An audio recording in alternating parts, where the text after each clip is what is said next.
살렘 찬양대 은혜로운 찬양 감사드립니다. 가만히 구성원을 보니까 우리 윤여창 집사님 온 가족이 다 동원된 것 같아요. 파트별로 한 사람씩 다 배정이 돼가지고 은혜로운 찬양 다시 감사를 드립니다. 사순절을 우리가 보내고 있습니다. 예수님 부활하신 그 부활절을 중심으로 6주 동안을 우리가 사순절로 지킵니다. 예수님 십자가에 당하신 고난을 깊이 묵상하면서 하나님의 그 은혜와 사랑을 감사하는 그런 사순절입니다. 오늘은 십자가의 도라는 제목으로 말씀을 전하면서 함께 은혜를 나누고자 합니다. 컴퓨터가 빠르게 보급이 되면서 컴퓨터가 생활의 일부가 된 2000년을 전후로 해서 포스트 모더니즘 사회라 그렇게 부릅니다. 1990년대 초에 한국을 방문했던 미래학자 엘빈 토플러가 그 당시 와서 무슨 말을 했느냐면은 한국은 이미 포스트 모더니즘에 진입했다고 그렇게 말을 한 적이 있었습니다. 지금으로부터 약 29년 전의 이야기입니다.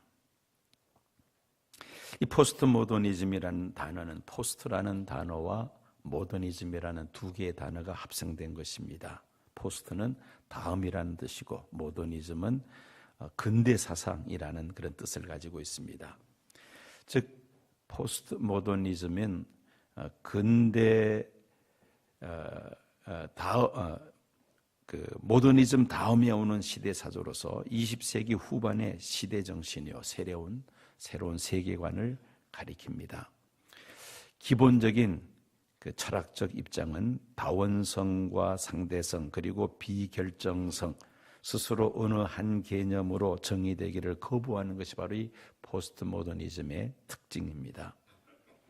그러므로 포스트 모더니즘은 이런 것이라고 정의를 내리기는 쉽지는 않습니다. 21세기 포스트 모더니즘은 기독교 진리인 십자가의 도의 절대성을 좋아하지 않습니다. 왜냐하면 이 포스트 모더니즘 사회에서는 진리의 절대성을 거부하고 상대성과 다원성을 선호하기 때문입니다. 특별히 교통수단이 발달하고 정보통신이 발달하면서 세계화 시대의 특징인 다문화 사회에서 각 종교 간에 서로 그 차이를 인정하고 존중하는 종교다원주의를 오히려 선호하는 경향이 있습니다. 그래서 십자가의 도만이 유일한 진리임을 선포하는 기독교에 대해서 안티 기독교 활동을 하는 사람들이 더러 있습니다. 우리가 사순절을 맞이해서 이 십자가의 도, 세상 사람들은 거부하기를 좋아하는 이 십자가의 도란 과연 무엇인가?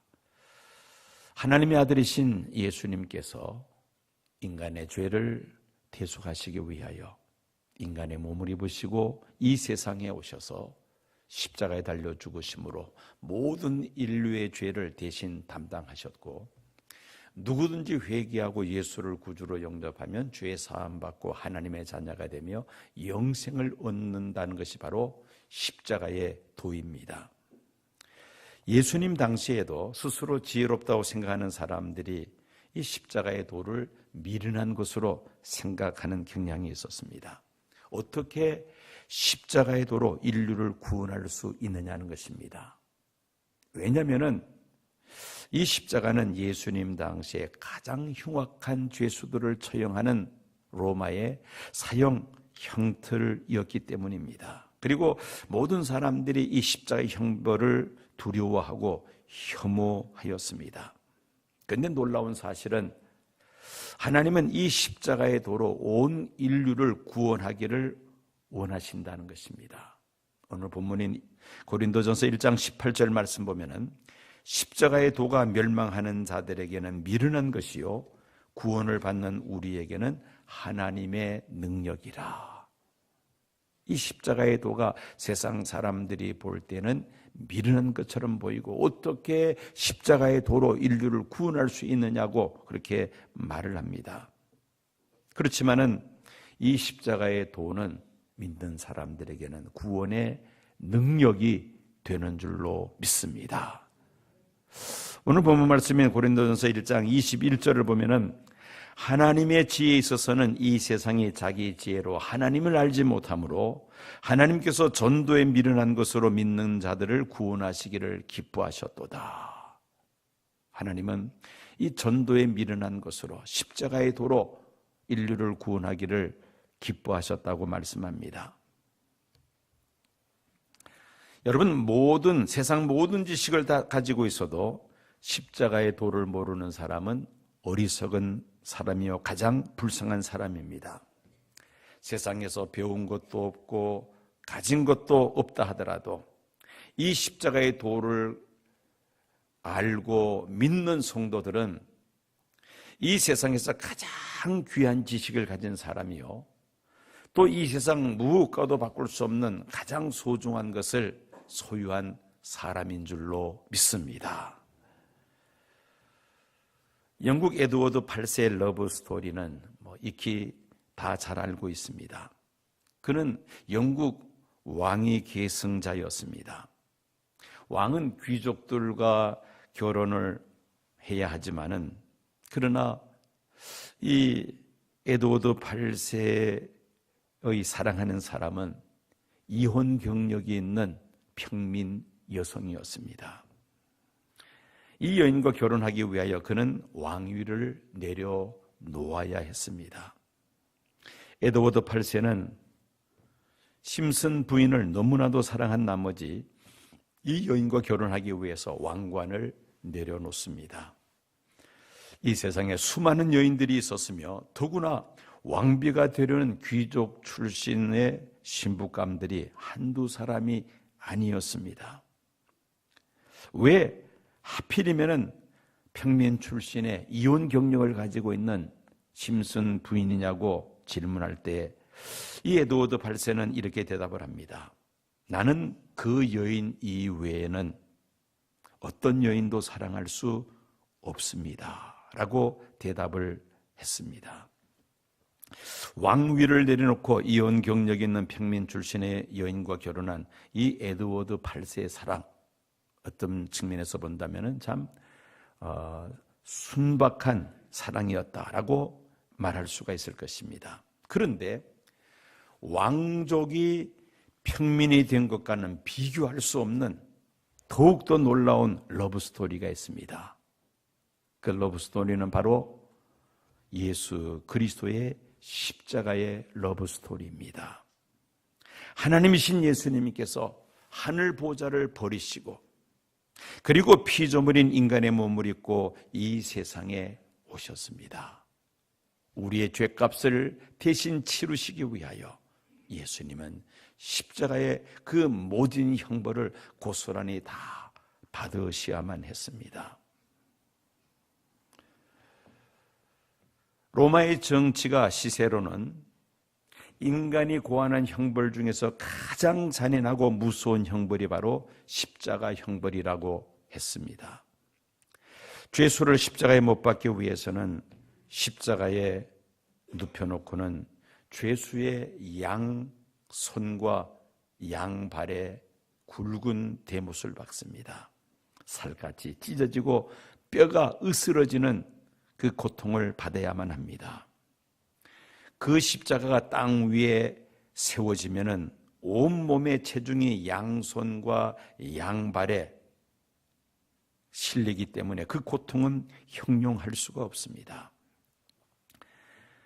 그리고 못 박힌 곳에서 피가 계속 흘러나오면서 심한 갈증을 느끼며 서서히 죽어갑니다. 그래서 예수님께서 내가 목마르다고 말씀을 하시죠.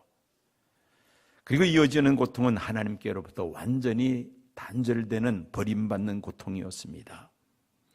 성부 하나님, 성자 하나님, 성령 하나님, 이 삼위 하나님께서는 한 몸같이 긴밀한 관계 속에 있었는데 십자가에 달린 이 순간만은 그 관계가 완전히 단절되고 말았습니다. 왜냐하면 우리의 죄로 우리가 하나님께로부터 버림을 받아야 하는데 예수님께서 우리를 대신하여 완전히 버림을 받으시는 그 고통을 대신 담당하신 것입니다. 어느 목사님이 예수 믿지 않는 농가에서 거주하고 있었습니다. 그런데 하루는 아침에 농부가 찾아와서 하는 말이, 목사님 이리 나와 보세요. 목사님께 보여드릴 것이 있습니다 라고 말을 하는 것입니다. 그리고는 이 목사님을 닭장으로 데리고 갔습니다. 암탉이 앉아있는 모습을 보았는데 농부가 옆에서 잘 보세요 라고 말을 합니다.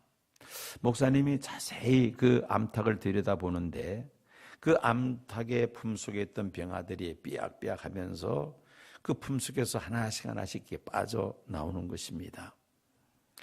병아리들은 활발하게 그 품속에서 나오려고 움직이고 있는데 암탉은 꼼짝도 하지 않고 앉아 있는 것이었습니다. 자세히 보니까 암탉 그 머리 뒤에 구멍이 나 있고 피가 흘러 있었습니다. 농부가 그 이유를 설명을 합니다. 쪽제비가 밤중에 그 닭장에 몰래 들어와서는 이 어미닭의 머리를 물어뜯고 피를 다 빨아 먹었다는 것입니다. 얼마든지 이 암탉이 그 쪽제비의 공격을 피할 수도 있었을 텐데 그냥 그 자리에 앉아서 그 공격을 받아야만 했다는 것이죠. 그 쪽제비에게 피를 다 뺏기고 죽었다는 것입니다. 그 설명을 농부로부터 다 듣고 난 후에 목사님이 이 농부에게 말을 합니다. 저것이 바로 예수님의 십자가입니다. 예수님께서 얼마든지 십자가를 피하실 수 있었지만은 그러나 우리의 죄를 대신 담당하시기 위하여 예수님은 십자가에 피 흘려 돌아가셨습니다. 그러면서 그 농부에게 예수 그리스도의 십자가의 도를 전하면서 전도를 하였습니다. 하나님께서 독생자 예수님을 통하여 사랑을 베푸셨는데 문제는 죄가 하나님과 우리 사이를 가로막고 있는 것입니다. 하나님과 우리 사이를 가로막고 있는 이 죄의 장벽을 무너뜨리는 것이 바로 십자가의 도요, 십자가의 능력인 줄로 믿습니다. 러시아가 미국과 관련해서 자손대대로 땅을 치며 원통해 하는 일이 하나 있습니다. 그것은 바로 알래스카를 미국에 판 것이죠. 미국은 50개 주로 구성되어 있습니다. 그 중에 하나가 알래스카주이죠. 이 알래스카주는 미국과 동떨어져 있습니다. 그 알래스카주와 미국 사이에는 카나다라는 나라가 그 중간에 또 끼어 있습니다. 이 알래스카는 원래 구러시아의 땅이었습니다. 러시아가 경제적으로 오염을 당하고 있을 때 그 위기를 벗어나기 위하여 미국에 720만 불 돈을 받고 그 땅을 팔았습니다. 미국은 처음부터 그 땅을 구매할 의사가 없었습니다. 왜냐하면 알래스카는 얼음으로 덮여있는 땅으로 아무 쓸데없는 땅으로 그렇게 사람들은 생각했기 때문이었습니다. 거의 강매에 가깝다시피 이 러시아가 미국에다가 그 알래스카 땅을 720만 불에 넘겼습니다. 그런데 나중에 알고 보니까 이 알래스카는 군사적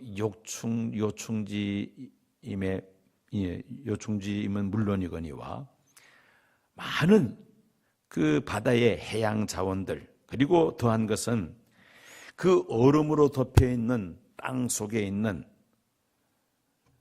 석유와 그리고 많은 지하 자원들입니다. 문제는 그 땅 속에 있는 원유를 어떻게 끌어내어서 미국 본토까지 수송하느냐는 겁니다.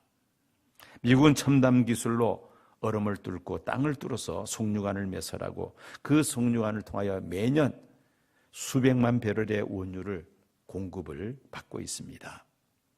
얼음으로 덮여있는 동토의 땅을 뚫어 송유관을 통해 막대한 원유를 미국 본토로 수송하듯이 하나님과 우리 사이를 가로막고 있는 이 죄의 장벽을 예수 그리스도의 십자가로 이 장벽을 뚫고 하나님의 사랑이 우리에게 흘러 들어오게 되는 줄로 믿습니다. 십자가가 바로 하나님과 우리 사이를 연결시켜주는 능력이 되는 줄로 믿습니다. 이 십자가를 통하지 않고는 우리는 하나님의 사랑을 공급받을 수가 없으며 이 죄 문제를 해결할 수 없고 또 구원받을 수도 없습니다. 예수님께서 십자가에서 나타내 보여주신 사랑이 바로 나를 위한 것임을 내가 믿고 받아들일 때 우리 안에 놀라운 능력이 나타나게 될 줄로 믿습니다. 하나님과 나 사이를 가로막고 있던 죄의 장벽이 무너지고 십자가를 통한 하나님의 그 무한하신 사랑이 우리에게 흘러 들어오게 될 줄로 믿습니다.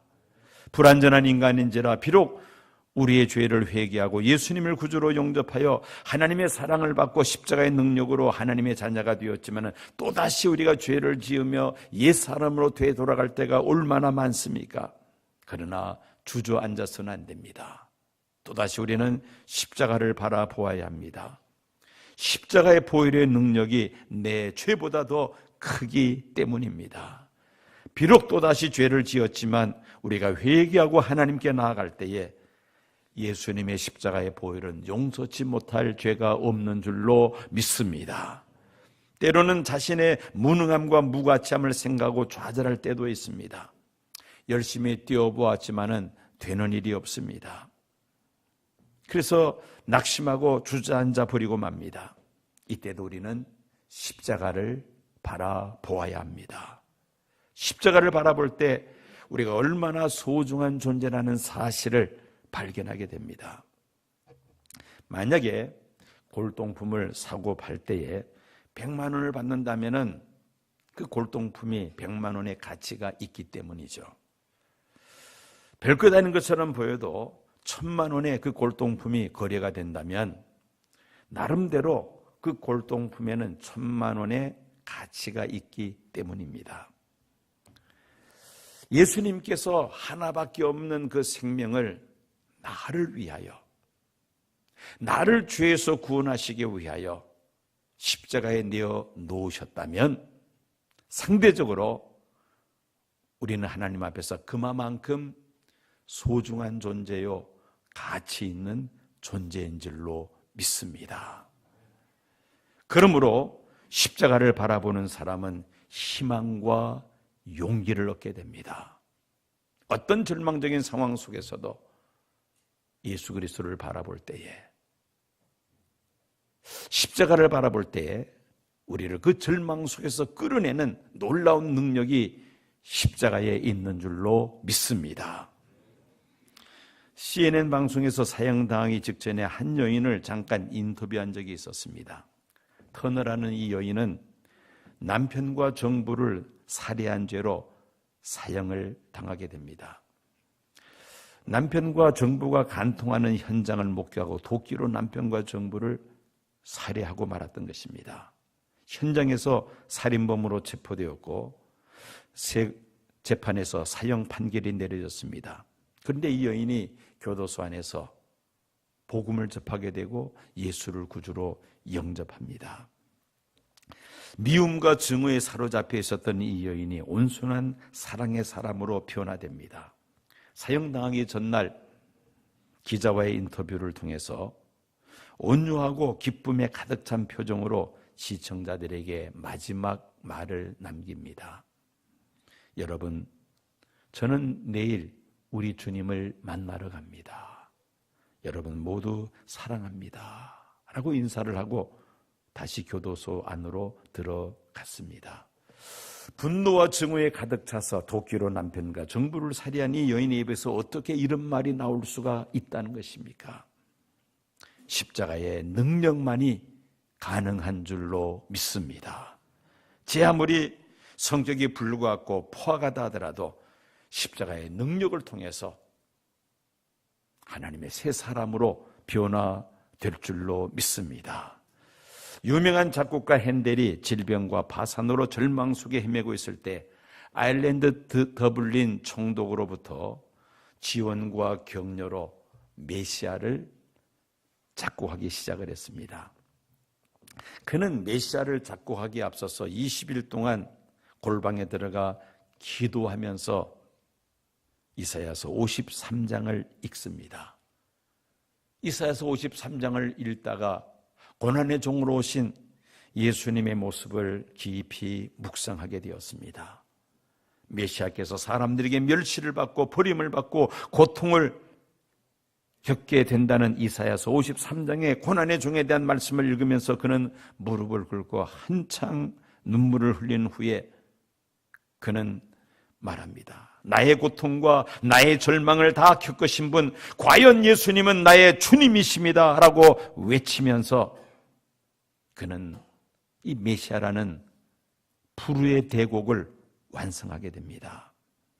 이처럼 그가 메시아라는 대곡을 창작하게 된 것은 십자가를 깊이 묵상하다가 십자가의 능력을 힘입어서 절망 속에서 헤어나오면서 이런 놀라운 대곡을 작곡하게 되었던 것입니다. 이것이 바로 십자가의 능력인 줄로 믿습니다. 이스라엘은 대부분 유대인 학교가 많고 기독교 학교는 오직 한 개밖에 없던 때에 있었던 일입니다. 식당을 운영하는 어떤 유대인 부부에게 아들이 하나 있었는데 그야말로 아주 망나니 굿이라는 그런 아들이었습니다. 매일같이 학교에서 문제를 일으키는데 가는 학교마다 이 아이는 퇴학을 당합니다. 부모가 엄하게 나무라기도 하고 달리기도 해보지만은 이 아들은 부모의 말을 전혀 듣지를 않습니다. 마지막 유대인 학교에서도 이 아이가 또 쫓겨납니다. 이제는 그 지역에서 더 이상 보낼 학교가 없어졌습니다. 다른 유대인 학교로 보내려면은 이 부모가 다른 지역으로 이사를 가야 하는데 그러면 자기가 하던 그 식당 직업을 접어야만 합니다. 그래서 마지막으로 하나밖에 없는 기독교 학교에 아들을 입학을 시켰습니다. 그러면서 아이에게 부탁합니다. 너는 이 학교에서도 쫓겨나면 더 이상 갈 데가 없어. 여기서는 절대 말썽 부리면 안 돼. 그러면서 신신당부를 하고 그 기독교 학교로 전학을 시켰습니다. 이 부모는 교장을 찾아가서 또 부모에게도 신신당부를 합니다. 아들을 잘 좀 살펴달라고 부탁을 합니다. 그래서 이 교장이 유태인 부부의 아들을 유심히 지켜보았는데 아들이 너무나도 학교 생활에 잘 적응하고 아주 모범적으로 잘 하고 있는 겁니다. 얌전하고 학교 규칙을 잘 지키고 떠들지도 않고 선생님 속도 썩이지 않고 아주 모범적으로 학교 생활을 합니다. 그래서 이 교장이 학부모를 학교로 부릅니다. 아니 저렇게 성실하고 착한 애를 왜 다른 학교에서는 퇴학을 시켰는지 모르겠습니다. 도대체 이해가 되지 않네요. 어쨌든 아들을 칭찬하는 말을 들은 이 부모는 집에 돌아와서 아이가 학교에서 돌아오자 그 아이를 감싸 안고 그렇게 좋아합니다. 그러면서 묻습니다. 어떻게 너는 그 학교에서 아주 착실하게 그렇게 학교 생활을 하게 됐니? 라고 물어보니까 이 아이가 대답하는 말이 내가 그 학교에 전학을 가보니까 교실마다 사진이 하나 걸려 있는데 웬 남자 하나가 그 십자가에 매달려서 죽은 그런 아주 그림이었어요. 이 학교는 선생님 말 안 들으면 저렇게 되는구나 라는 생각이 들어서 그때부터 초긴장을 하고 학교 선생님 말씀을 잘 듣게 되었다는 겁니다. 예수를 믿든 안 믿든 간에 그것도 무슨 능력이에요? 그것도 십자가의 능력이죠. 어쨌든 간에 십자가의 능력. 자, 이 십자가의 능력을 체험하면 우리의 인생관, 가치관이 달라집니다. 자기 중심적인 사람이 이제는 하나님 중심적인 사람으로 바뀌게 됩니다. 내 생각, 내 욕심, 내 고집을 따라 살던 사람이 어떻게 하면 하나님의 말씀을 따라 살아갈 수가 있을까? 그 인생관 가치관이 바뀌게 된다는 것입니다. 사순절을 맞이해서 하나님께서 예수님을 통하여 우리에게 나타내신 이 십자가의 도를 우리가 깊이 묵상하면서 하나님의 사랑에 감사할 뿐 아니라 우리를 위하여 십자가에 달려 돌아가신 예수 그리스도의 이 십자가의 도를 많은 사람들에게 우리가 전해야 할 줄로 믿습니다. 나 혼자서만 이 십자가의 도를 깨닫고 감사할 것이 아니라 주변 이웃들에게 이 귀한 복된 소식을 전할 수 있어야 한다는 말입니다. 우리나라의 이 커피 문화를 많이 확장시킨 그 브랜드가 스타벅스죠. 스타벅스가 들어오면서 우리나라의 이 커피 문화가 급속도로 확산이 되었습니다. 이 스타벅스의 설립자인 하워드 슐츠의 이야기입니다. 그는 기자들과의 인터뷰에서 CEO의 뜻을 설명을 하는데, 원래 CEO라는 것은 Chief Executive Officer의 그 첫 글자를 써서 CEO라고 합니다. 최고 경영자라는 뜻이죠. 최고 경영자. 그런데 이 하워드 슐츠는 이 CEO의 이 Executive라는 단어를 뭐라고 설명을 하느냐면은, 이 경영자 Executive라는 표현 대신에 나는 Evangelist, 전도자라는 단어를 사용하기를 좋아합니다. Chief Evangelist Officer라고 그렇게 자기 나름대로 그 CEO라는 글자를 변형을 시켰다는 겁니다. 최고 전도자다. 무엇을 전하는 전도자다? 스타벅스 커피를 전하는 최고 전도자라는 그런 표현을 합니다. 그는 자신부터 세계 곳곳을 다닐 때마다 커피를 전도하기 위하여 노력한다는 것입니다. 어떤 기업의 회장이든지 간에 성공하기 위해서는 단순히 회사를 행정적으로 이끌어가는 경영자가 아니라 자기 기업을 선전하는 전도자가 되어야 그 회사는 성공할 수 있다는 그런 설명입니다. 미국의 최우수 기업의 CEO였던 잭 웰치, 그는 이런 말을 합니다. 어떻게 하면 당신의 소비자들을 전도자로 만들 것인가? 이것이 기업의 성공을 위하여 매우 중요한 과제라고 그렇게 강조를 합니다. 소비자를 전도자로 만들어야 된다. 소비자는 물건을 사서 쓰는 사람인데 그 소비자를 물건을 사서 쓸 뿐만 아니라 그 물건을 다른 사람들에게 소개하는 전도자로 만들어야 그 기업이 성공한다는 것입니다.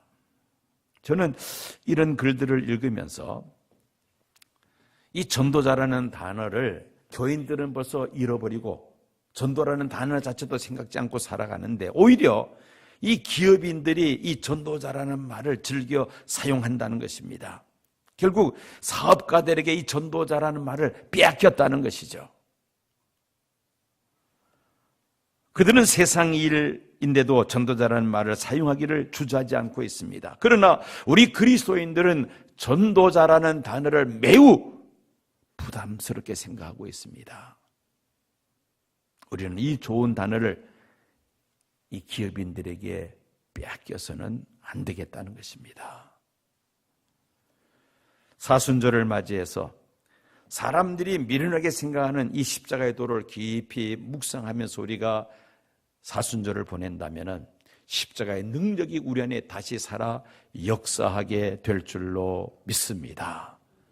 여러분들, 오늘 제 복장에 좀 이상한 게 보이지 않습니까? 예, 십자가를 제가 목에 걸었습니다.